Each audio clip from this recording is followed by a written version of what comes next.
ハローハローハロー、皆さんこんにちは。天活チャンネルへようこそ。Welcome back to my channel。皆さんいかがお過ごしでいらっしゃいますでしょうか？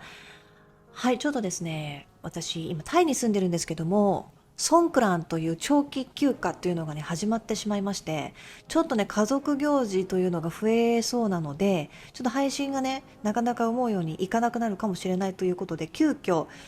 先のね動画を私通りまして、動画というかもうラジオ形式の本当に簡単な予言の内容だけ音声でお送りするような、そんなシンプルな動画をですね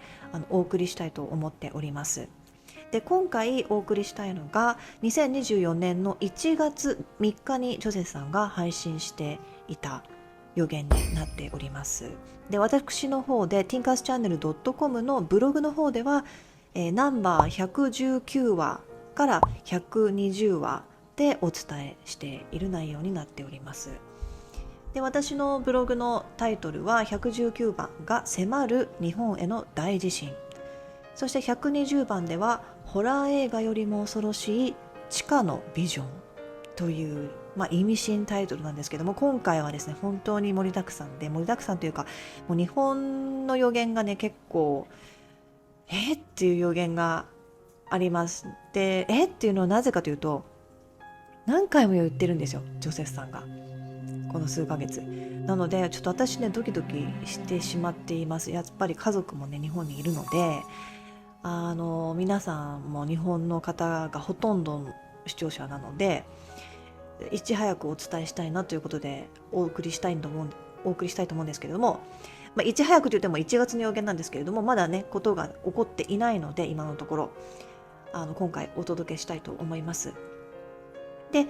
前回と同じで過去に予言していた予言というのは、被っている予言といいますか、もう今回も言っていたよっていう予言は番組の最後にお伝えしますので、それご興味がある方はですねブログで詳しく読むこともできますし、あといち早く届けたい内容というのを厳選してお送りしているので、ブログに書いている内容、ジョセフさんが動画で言っている内容すべてをお伝えしているわけではないですね、この動画では。なのでもっともっと詳しい、もっと細かい予言が知りたいよっていう方は tinkerschannel.com の、ブログの方に行ってみてください。リンクすべて概要欄の方に貼ってありますので、ご興味があるところをですねぜひとも確認してみてください。それでは今回始めていきます。どうぞ。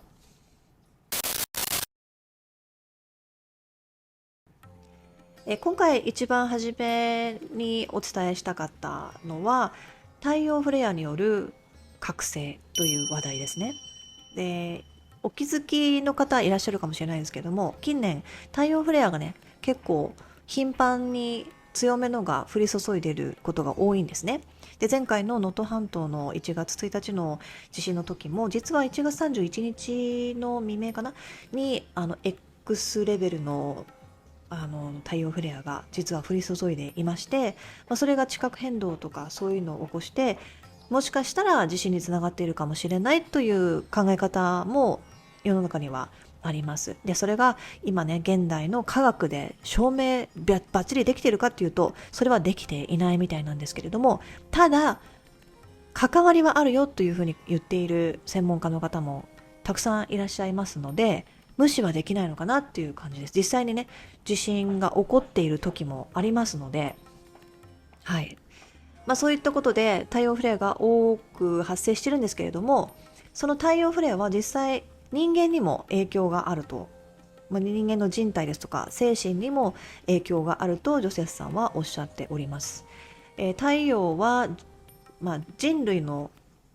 人類は太陽フレアにより覚醒する機会が与えられるとジョセフさんはおっしゃっておりました。太陽フレアを受けること、地球上に降り注いで受けることっていうのは人間の精神世界のレベルアップというのも促してくれるとジョゼフさんはおっしゃっておりました。もちろん全員が全員そうではなくて、そういう人も出てくるよ、そういう機会が増えるから目覚める人が多くなるよとジョゼフさんはおっしゃっておりました。で太陽フレアによる覚醒というこの話題というのは過去に何度かジョゼフさんお話ししておりますので、概要欄の方に太陽フレアによる覚醒の回のチャプターに直接飛べる私のブログのリンクを貼っておきますので、ご興味がある方はクリックするとそのチャプターにまっすぐ飛びますので、どんなことを言っていたのかっていうのが分かります。なので知りたいという方はちょっと覗いてみてください。で、その太陽フレアが降り注ぐ時っていうのは、光の高度というのが降り注がれるらしいんですよ。だから地球で周満共鳴って言ってみんな同じその周波数といいますか、そういうのを共鳴して聞いているという、これは科学的に証明されていることみたいなんですけども、それがあって、それと関わっているような光の高度というジョセフさんは言い方してるんですけれども、英語だと light code というふうにおっしゃっておりまして、でこの光の高度も自分の中に取り入れることが必要だとジョセフさんはおっしゃっておりました。で、このメンタルブロックとか、その心を閉ざしていたりとか、あんまりこういう、自然と離れた生活をしていらっしゃる方というのは、もしかしたらその光の高度を受け入れる体制じゃないので、一緒に地球とレベルアップできないかもしれないっていう状況もあるみたいなんですね。だからアセンションできない人もいらっしゃるみたいなので、ジョセフさんがおっしゃるには、光の高度を受け取るやり方なんですけれども、それは瞑想などをして自分の心、精神をオープンにして光の高度を受け入れるという方法が、一番だとおっしゃっておりました。なので、日々の生活の中に瞑想をぜひともこの機会に取り入れてみてくださいとジョセフさんは皆さんにおっしゃっておりました。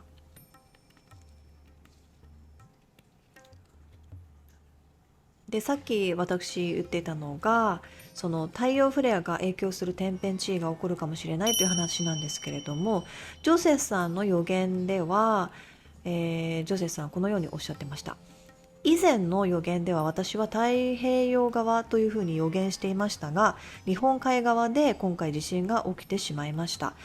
だからといって太平洋側が安全だというわけではありませんとコメントをしておりました。これは能登半島の地震に関するコメントですね。1月3日に配信した動画なので、ジョセフさん大体1月2日ぐらいに動画撮って、前日にね動画を撮ってるみたいなので、その話をしていらっしゃいました。で、気になる日本の太平洋側での地震の予言なんですけれども、ジョセフさん曰く、大変言いにくい、申し上げにくいのですが、能登半島の反対側で起こる可能性がありますと、その太平洋側で起こる可能性がありますというふうにジョセフさんは今回予言をしていらっしゃいました。で、この予言に関してジョセフさんのスピリットがおっしゃっていた、スピリットって結構何体もジョセフさんの周りにサポートとしているみたいなんですけれども、ジョセフさんのスピリットがメッセージとしてジョセフさんに教えてくれたのが、日本の太平洋側で地震が起きます。2011年の東日本大震災の震源地より少しばかり北に位置した場所で地震活動があると教えてくれていますとジョセフさんはおっしゃっておりました。で、少し北というと結構上になると思うんですけども、これとは別にですね、スピリットがまた教えてくれている予言がありまして、福島から東京間が危ないとスピリットが言っているそうです。ジョセフさん曰く、福島から東京間、特に東京寄りに大地震が起きるということです。2024年年内の地震と2025年上旬は地球の地殻変動などによる災害が起きるでしょう。それにより人道的支援などが活発に行われます。しかし人道的支援は世界中で災害が多くなるために、おのずと活発化するような流れになるでしょうとおっしゃっておりました。ジョセフさんの予言というのは、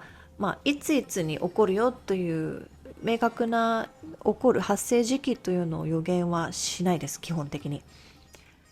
ご自身のビジョンを皆さんにジョセフさんがお伝えする中で、ジョセフさんが目処にしているのは、例えば、先生学的な星の流れで、もしかしたらこういうエネルギーだからこの時に今私が見たこのビジョンが現実に起こってしまうかもしれないというような言い方をするので、実際にいつ何年の何月に起こるっていうのは予言はねできないみたいなんですね。ただビジョンは見ていたり、スピリットがその時の、流れの予言を言っているので、これはねいつ起こってもおかしくないんじゃないかなと私は見ています。で、過去に人道的支援が活発になるという予言が2件ほどありました。これは2024年のに起こるだろうと言われている予言なので、概要欄の方にリンクを直接チャプターに飛べるリンクを貼っておきますので、ご興味がある方はチェックしてみてください。で、あと東京で起こる地震の予言というのも、直接チャプターに飛べる過去の予言のリンク、ブログリンクを貼っておきますので、ご興味がある方はぜひとも見てみてください。で、その1月2日に飛行機事故が羽田空港で起こりましたよね。で、それとは別にジョセフさん、その予言もね実はジョセフさん当ててしまっておりまして、これはブログの117話かな、空に起こる事象みたいな、その私のブログで書いているんですけども、ジョセフさんはその回で羽田空港の予言というのはしてました。で、くしくも現実に起こってしまったんですけれども、今回はそれとは別な飛行機事故、さらなる事故が起こるよという予言をしていらっしゃいました。ちょっと国はどこかわからないですけども、山のふもとに墜落するという予言がありました。ジョセフさん曰く山の脇へ向かって墜落していくようなビジョンです。故意にやっているような感じもしますと、ジョセフさんは自分が見たそのビジョンの、光景と感覚を皆さんにシェアしていらっしゃいました。で、もう一件なんですけども、別件で離陸直後の墜落、これはインドで起こるかもしれないとジョセフさんはおっしゃっておりました。ジョセフさん曰く離陸直後で夜間の飛行です。鳥のせいだと、鳥の、バードストライクとかそういう鳥のせいだと報告されますが違います。夜ですからねとジョセフさんはおっしゃってました。特に、とにかくスピリットは鳥のせいではないと言っているとおっしゃっておりました。今年ね、羽田空港の事故が起こってしまって、で、いろんなね、航空業界の事故が、なんかね、結構目にすること増えてるんじゃないかなと思います。アラスカン航空のことですとか、ね、いろんな非常ドアのこのドアが吹っ飛んでしまったとか、飛行中に。そういったこととか、いろんなね、航空業界のちょっと不祥事といいますか、ミスといいますか、そういうのが目立ってきてるなという雰囲気は私してまして、で、ジョセフさんが予言するには、航空業界は右肩下がりになっていくと、衰退といいますか、ちょっと落ちぶれてしまっていくと予言をしていらっしゃいます。どうなるかわからないですけれども、ちょっと不安定な状態のようなので、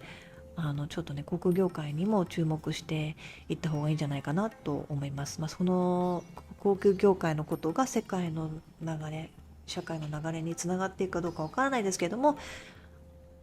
ちょっとね、大き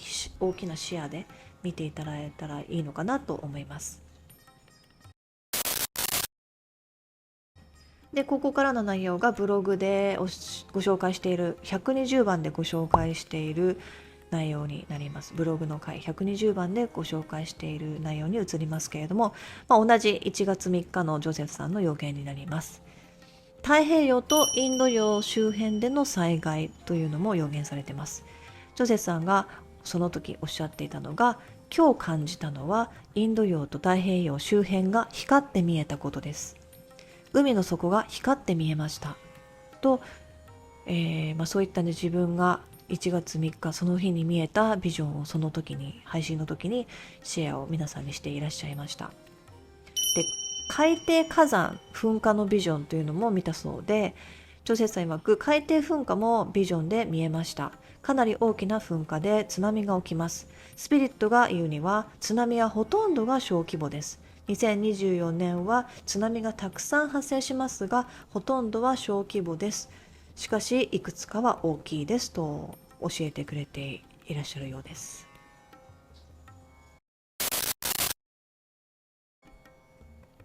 で、ここでちょっとね、ダークな内容に、今までもダークだったんですけれども、災害とかではなく人道的なダークな内容になっていきます。〇〇隊員は生きているという予言ですね。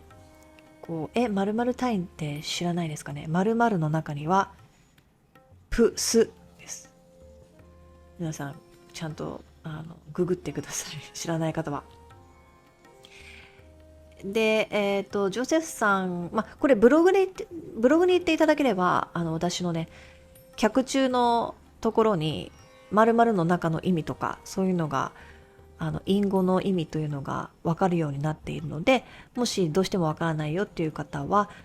ブログの方で確認してみてください。ジョセフさん曰く、あれだけ影響力があり、リソースも、資産もたくさんある人が簡単には生きませんと。生きていてもおかしくないと思っていますとおっしゃってます。というか、疑いの余地がないほど生きていると思いますと、ジョゼフさんは自信ありげにおっしゃっておりました。エルビス・プレスリーがまだ生きていて、もう少しでその人生を終えようとしているのと同じようにと、ちょっと意味深なね、予断もしていらっしゃったんですけれども、ただマイケル・ジャクソンはお亡くなりになっていますとこの時おっしゃっておりました。あの世に行ってしまったということを皆さんが認識しているのとは裏腹に、実はあの世に行ってなかったっていう人もいるんだよというようなことをジョセフさんはおっしゃっておりました。で、〇〇タインといえばちょっとつながってくるんですけれども、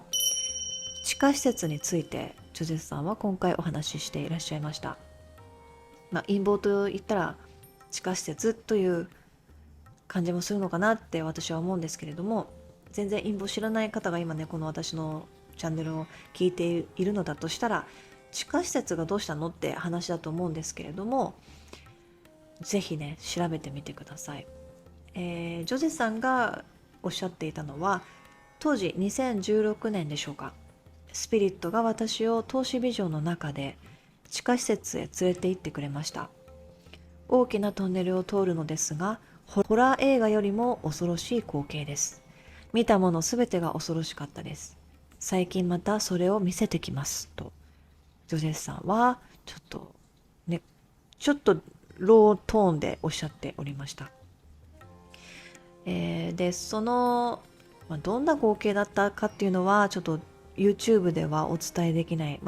普通にお伝えするのも無謀すぎてちょっとお伝えしたくないというような内容らしいので、私はね結構こういうのを個人的に探っていた人なので、ああいう感じなのかなって思うんですけども、多分それよりも何十倍も何百倍もえぐいんだと思います。で、暴露される地下の存在という予言があります。ジョゼさんがおっしゃっていたのは、地下トンネルに大きなスポットライトが両側から照らされているビジョンです。これは人の売り買い関係が暴露されるというものです。民衆はショックを受けるでしょう。政治家、ミュージシャン、CEO など様々な人たちがみんなこの邪悪な活動に関わっていますとおっしゃっておりました。特に誰がという話はしていませんでしたが、一般人がショックを受けるような人たちみたいです。で、最後に闇の支配者についてのお話をしていました。闇の支配者というのは、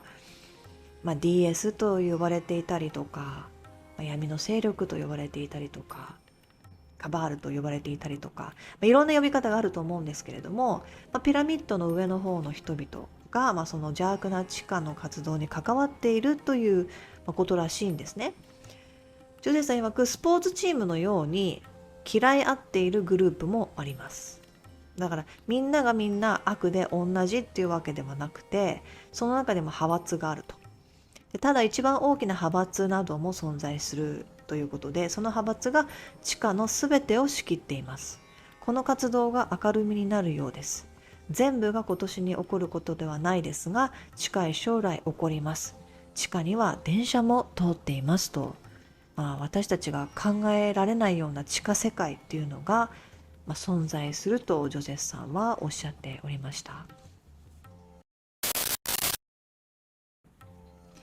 でここで、過去と同じ予言がお話しされていた部分をですね、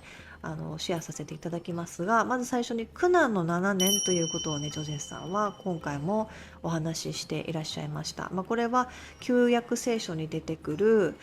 苦難の7年というものなんですけども、これが2025年から2032年に当たるんじゃないかなとジョゼフさんは、個人的に見ているんですね。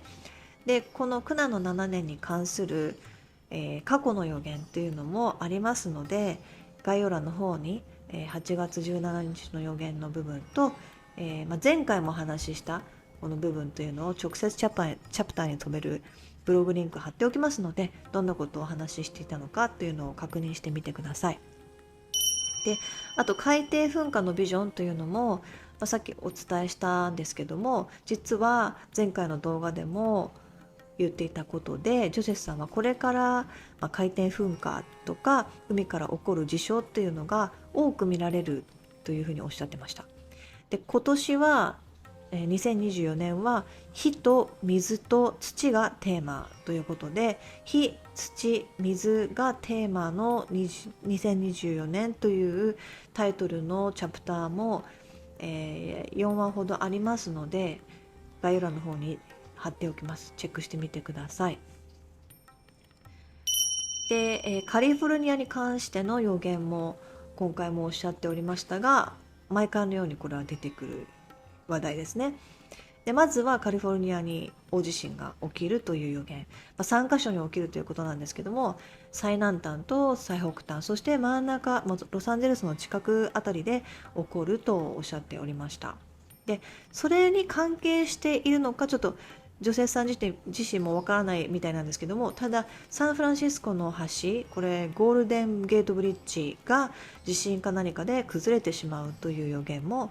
していらっしゃいます。それを今回もおっしゃっておりました。で2024年からですね、パワーの移行というのがエネルギーの中で強く出てくるということで、政権交代ですとかリーダーの交代ですとか、今選挙ね世界中で多いですけれども、そういったようにパワー、権力とかそういうのが揺さぶられるというか、移行、動く、シフトするという流れが起きてきやすいらしいんですね。でその中で、結構頻繁にジョセフさんおっしゃっていたのが、トルドー首相、カナダのリーダーというのも降ろされるんじゃないかっていうふうにおっしゃってました。今年中かもしれないとおっしゃってました。でお米の国リーダーが実は今日なんか病気になってしまうっていうのも結構何回かジョゼフさん予言してまして、今回もそれをお話ししていて、で今年の実は10月に、そのリーダーがそんな状態になってしまうので、副大統領が短期間ながら大統領になるための宣誓をするとジョゼフさんは予言していらっしゃいます。ただ10月にっておっしゃってますけども、多分実際に予言の中で10月に起こるっていうことではなくて、おそらく10月の先生学的なエネルギーで、10月にもしかしたらあのビジョンは起こるかもしれないということで10月というふうに言っているかもしれないので、これは実際いつ起こるかちょっとわからないですけども、とにかくカマラ・ハリスさんが宣誓するというふうにはおっしゃっておりました。今回は以上になります。いかがだったでしょうか。ちょっとね弾丸的にザーッと言ってたんですけども、細かく予言知りたいよという方はぜひとも tinkerschannel.com のブログの方にアクセスしてみてください。リンクの方は概要欄の方に貼っておきますのでよろしくお願いいたします。でいろいろね隠語ですとか、あとは地下施設のことですとか、あと苦難の7年って何なのっていう方いらっしゃると思うんですけども、例えば地下施設だとしたら、陰謀、世の中に隠されていることっていうのはたくさんあって、陰謀論って言ったら陰謀論になっちゃうんですけども、いろいろね、ありえないでしょうっていうお話が世の中にはあるんですね。で、もしそれがご興味があって知りたいという方は、ご自身でリサーチしてみてください。絶対に一生懸命リサーチすれば、その情報につながります。で、それを見たくないっていう方はもうしょうがないですけども、見なくてもいいと思いますけれども、ただ、自分から隠されているところで、本当世界はどうやって動いてるんだろうっていうのがちょっとでも知りたかったら、ちょっと自分で調べてみるといいのかなって思います。で、結構ね、精神的に来る場合があるので、心構えがある方は見たらいいんじゃないかなと思います。で、苦難の7年って言われた時に、旧約聖書のあれだよっていうふうに言った時、自分で旧約聖書苦難の7年とか調べてみると、結構ね、何のことなのかわかります。なので、そういった形でご自身でもちょっとずつ調べてみてください。はい、今回動画いかがだったでしょうか。いいなって思っていただけましたら、グッドボタンでサポートの方よろしくお願いいたします。今後、ブログのね、方でご紹介させていただいているものを動画でご紹介というのもどんどんやっていきます。で、もちろんですね、ジョセフさんの予言も追っていきたいと思っておりますので、ぜひとも気になるという方はチャンネル登録よろしくお願いいたします。はい。それでは今回も長々聞いていただきまして、見ていただきましてありがとうございました。それでは、Thank you very much for watching. Thank you very much for listening. Thinkers チャンネルでした。それではまた次回まで。See you next time. Bye bye. Much love.